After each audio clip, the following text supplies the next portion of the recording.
हल्ला गुल्ला बंद करो कि सुनो हमारी बानी जी। हल्ला गुल्ला बंद करो कि सुनो हमारी बानी जी। आज हम सुनाएंगे मीडिया वालों की कहानी जी। चर्चा में रहते हैं भैया मनीष पत्रकार जी।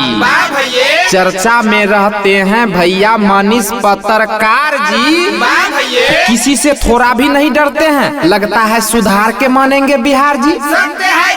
मनीष भैया पर ढेरी छौड़ी गाना गाय छे लगातार जी। मनीष भैया पर ढेरी छौड़ी गाना गाय छे लगातार जी।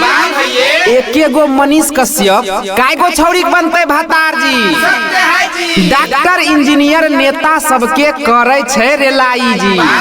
डॉक्टर इंजीनियर नेता सबके करे छे रेलाई जी। एहिस कोनो घटना होय छे त लोग सब ले छे एकरा बोलाई जी। आइए अब शुरू करते हैं ओरिजिनल वाला होली।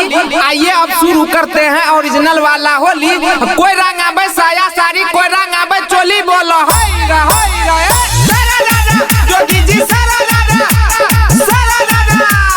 होली में साली के नखरा हजार, होली में साली के नखरा हजार। जीजा से मांगे छे सूट सलवार, बोलो होई रा सारा दादा जोगी जी सारा दादा सारा दादा।